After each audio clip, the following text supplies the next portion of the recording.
This is Derek, my dad, and Beryl, my mum. And we're on a train to Weymouth.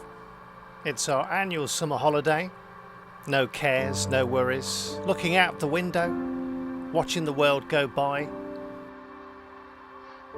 If only it was a window in which we could see our future, what was to come, what we'd be doing 5 years, 20 years from now.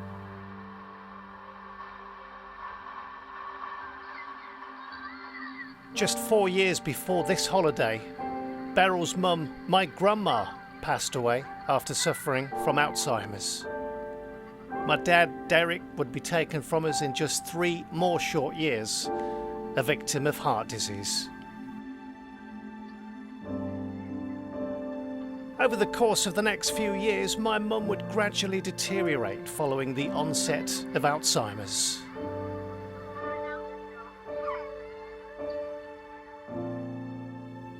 This is Mum today.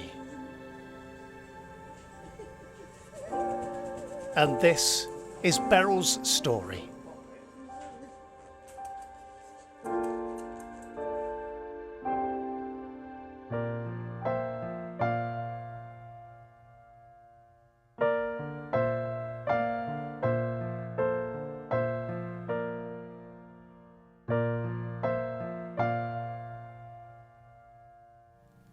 Let's go back to 1932. This is where Mum was born at Kitchener Road in Leicester on the 28th of July.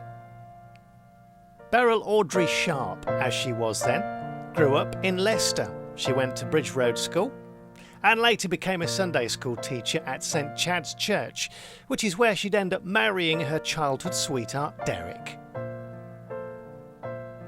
I didn't know much about Mum and Dad's courting days until we cleared her house out in 2014.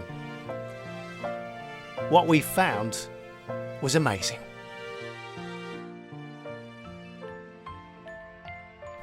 Mum and Dad married in 1954. These photos amongst hundreds that we found buried at Mum's house.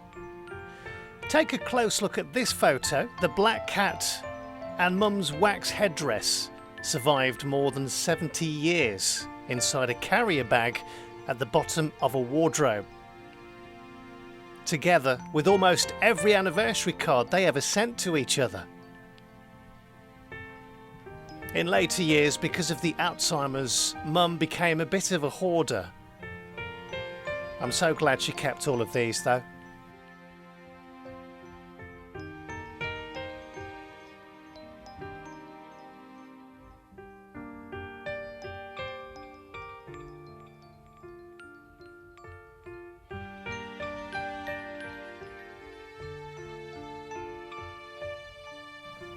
There's Mum's 21st birthday cards that she also kept.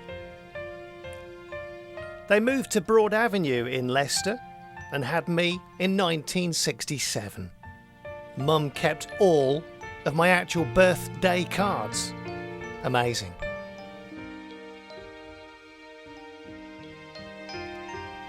Obviously, being the only child, I did get spoiled quite a lot. But I had the best childhood ever. It was filled with many happy memories, especially the holidays we had in Morecambe, Caister and Weymouth.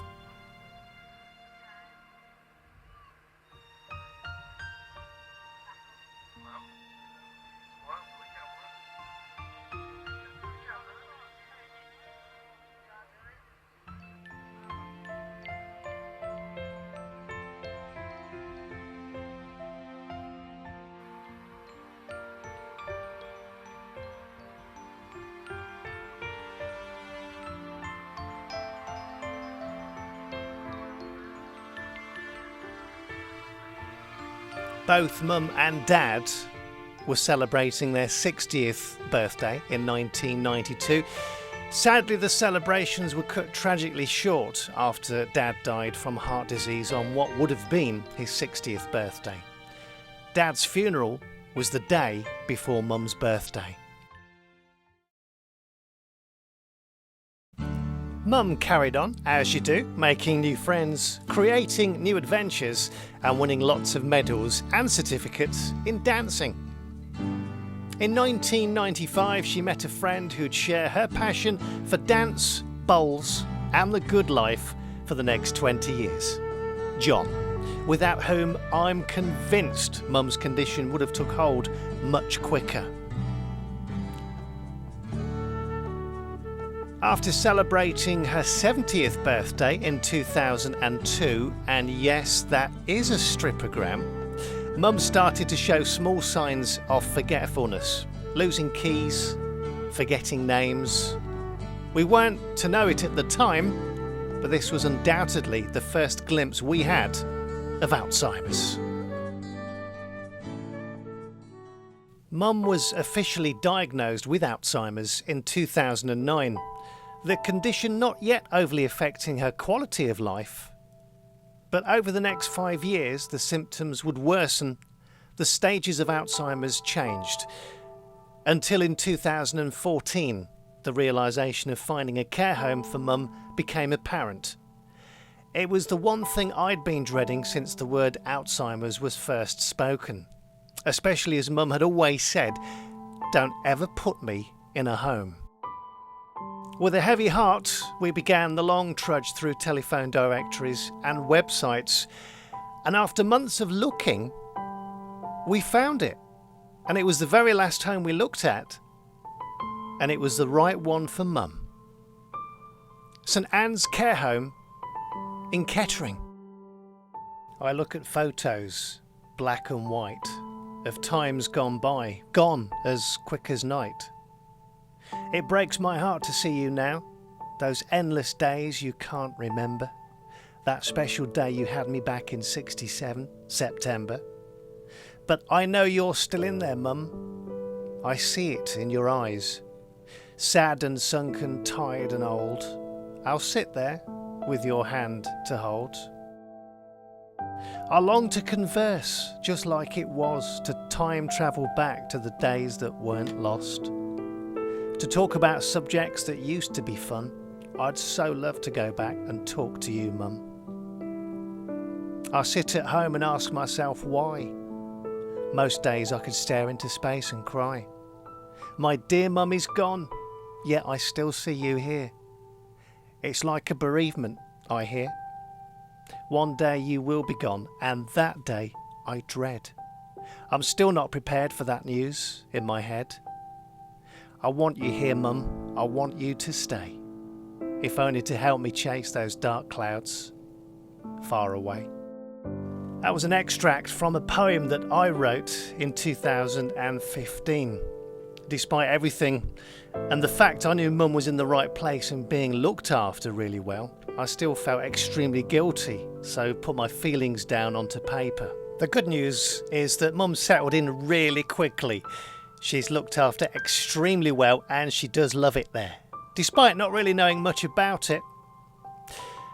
To look at Mum now, she's the shadow of the person I once knew, but she's still in there somewhere. One of the hardest things is having your Mum look straight through you, not really knowing who you are. She doesn't remember my dad. She doesn't recognise me most days. But in all the haze, and despite the decline, there's one thing that Alzheimer's disease cannot get its hands on, and that's love.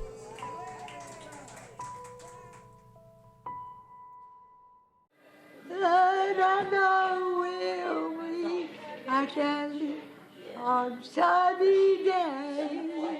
Yeah.